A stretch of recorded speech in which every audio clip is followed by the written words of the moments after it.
हर party की जान, दोस्तों के साथ गपशप का साथी और एक ऐसा स्नैक जिसे आप कभी भी कहीं भी खा सकते हैं। लेज चिप्स, ये हर जगह हैं। लेकिन क्या आपने कभी सोचा है कि एक कार की डिक्की से शुरू हुआ यह सफर एक ग्लोबल स्नैक एम्पायर कैसे बन गया? चलिए, आज लेज की इसी कमाल की कहानी को समझते हैं। सबसे पहले इस नंबर पर एक नजर डालिए। $85.5 बिलियन। ये लेस की पेरेंट कंपनी पेप्सिको की एक साल की कमाई है।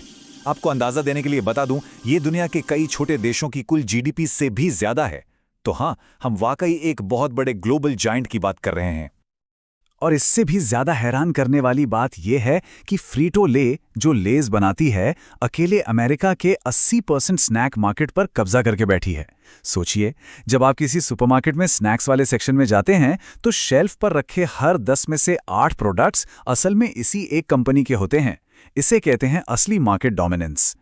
तो सवाल यहीं उठता है कि आखिर एक ऐसा बिजनेस जो सिर्फ $100 के कर्ज और एक पुरानी सी फोर्ड कार से शुरू हुआ था, वो स्नैक्स की दुनिया का बेताज बादशाह कैसे बन गया? चलिए, इस कमाल के सफर को परत दर परत खोलते हैं।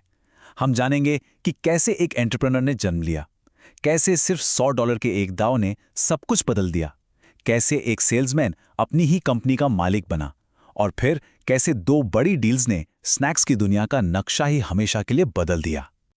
तो इस कहानी की शुरुआत होती है इसके हीरो हरमन ले के साथ। हरमन ले का जन्म 1909 में हुआ था और बिजनेस तो जैसे उनके खून में था। सोचिए, सिर्फ 6 साल की उम्र में उन्होंने अपना एक सोडा स्टैंड खोला, जो इतना चला कि उन्होंने अपने लिए कर्मचारी भी रख लिए। आगे चलकर उन्हें फुल स्कॉलरशिप पर कॉलेज में एडमिशन भी मिला, लेकिन बिजनेस का कीड़ा इतना बड़ा था कि उन्होंने पढ़ाई बीच में ही छोड़ दी। पर फिर आया 1929 का ग्रेट डिप्रेशन। महामंदी की वजह से 20 साल की उम्र में हरमन की नौकरी चली गई, लेकिन इसी झटके ने उन्हें जिंदगी का सबसे बड़ा सबक सिखाया। अपनी कमाई के लिए कभी भी सिर्फ एक सोर्स पर डिपेंड मत रहो। नौकरी जाने के बाद हरमन ने एक ऐसा मौका देखा जिसे कोई और नहीं देख पा रहा था। यह मौका एक छोटे से इनोवेशन और $100 के एक बड़े जुए से जुड़ा था। वो बड़ा इनोवेशन था वैक्स पेपर बैग। सुनने में बहुत छोटी सी चीज लगती है ना, लेकिन 1926 के इस आविष्कार ने पोटैटो चिप्स की दुनिया ही बदल दी। पहली बार ऐसा हुआ कि चिप्स को ताज़ा रखते हुए कहीं भी ले जाया जा सकता था। अचानक पोटैटो चिप्स एक पोर्टेबल स्नैक बन गए। उस वक्त हरमन एक कंपनी बैरेट फूड कंपनी के लिए ट्रैवलिंग सेल्समैन का काम करते थे। उन्होंने इन पोर्टेबल चिप्स में एक बहुत बड़ा मौका देखा। उन्होंने हिम्मत दिखाई, $100 का लोन लिया और अपने इलाके की चिप्स डिस्ट्रीब्यूटरशिप खरीद ली। उनका वेयरहाउस, उनकी फोर्ड मॉडल ए कार, उनका डिलीवरी ट्रक, वही कार। वो अपनी कार की डिक्की में चिप्स भर के दुकान दुकान बेचा करते थे। डिस्ट्रीब्यूटर बनकर हरमन अच्छा काम कर रहे थे, लेकिन वो सिर्फ चिप्स बेचना नहीं चाहते थे। अब वो चिप्स बनाने के गेम में उतरना चाहते थे। देखिए, प्रॉब्लम ये थी कि हरमन सिर्फ एक बिचौलिए यानी डिस्ट्रीब्यूटर थे। मेहनत वो करते थे, लेकिन ज्यादातर प्रॉफिट और पूरा कंट्रोल चिप्स बनाने वाली कंपनी के पास था। इस प्रॉब्लम को सॉल्व करने के लिए उन्होंने एक जबरदस्त बिजनेस स्ट्रैटेजी अपनाई, जिसे कहते हैं वर्टिकल इंटीग्रेशन। ये सुनने में थोड़ा मुश्किल लग सकता है, पर इसका मतलब बहुत सिंपल है। इसका मतलब है कि कोई कंपनी अपनी सप्लाई चेन के ज्यादा से ज्यादा हिस्सों को खुद कंट्रोल करे, प्रोडक्शन से लेकर डिस्ट्रीब्यूशन तक। इसे एक आसान से उदाहरण से समझते हैं। मान लीजिए आपका एक रेस्टोरेंट है और आप सब्जियां बाजार से खरीदते हैं। यह है नॉर्मल बिजनेस। लेकिन अगर आप बाजार से खरीदने के बजाय वो पूरा खेत ही खरीद लें जहां आपकी सब्जियां उगती हैं, तो ये हुआ वर्टिकल इंटीग्रेशन। आप सब्जी उगाने से लेकर ग्राहक को परोसने तक सब कुछ आपके कंट्रोल में है। और हारमन ले ने बिल्कुल यही किया। उन्होंने $60,000 में पूरी की पूरी बैरेट फूड कंपनी ही खरीद ली। जी हाँ, वही कंपनी जिसके वो कभी सेल्समैन हुआ करते थे। इस एक कदम ने उन्हें एक बिचौलिए से सीधा मालिक बना दिया। अब सप्लाई, कॉस्ट और क्वालिटी सब कुछ उनके हाथ में था। अब जब प्रोडक्ट अपना था तो उसे घर घर पहुंचाना था, और मार्केटिंग में हरमन ले का कोई जवाब नहीं था। 1944 में लेज टीवी पर विज्ञापन देने वाली पहली स्नैक फूड कंपनी बनी।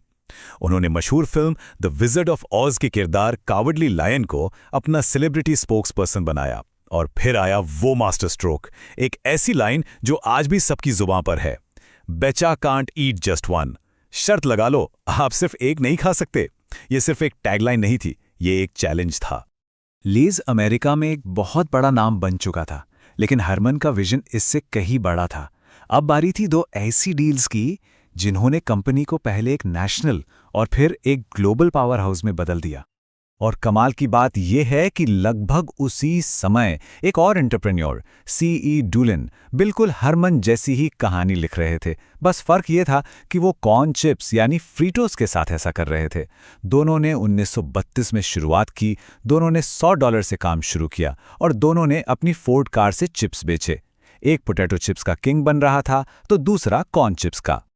1961 में ये दोनों एक दूसरे के सबसे बड़े कॉम्पिटिटर बन सकते थे, लेकिन हरमन ले ने लड़ने के बजाय हाथ मिलाने का फैसला किया। दोनों कंपनियों ने हाथ मिलाया और जन्म हुआ फ्रीटो ले का, अमेरिका का पहला नेशनल स्नैक ब्रांड। और इस नई विशाल कंपनी के सीईओ कौन बने? बिल्कुल सही, हरमन ले। लेकिन कहानी यहीं खत्म नहीं होती। 4 साल बाद 1965 में हरमन ने एक और जीनियस मूव चला। लॉजिक बहुत सिंपल था। जब कोई नमकीन चिप्स खाता है तो क्या होता है? उसे प्यास लगती है, और प्यास बुझाने के लिए वो क्या पिएगा? एक कोल्ड ड्रिंक।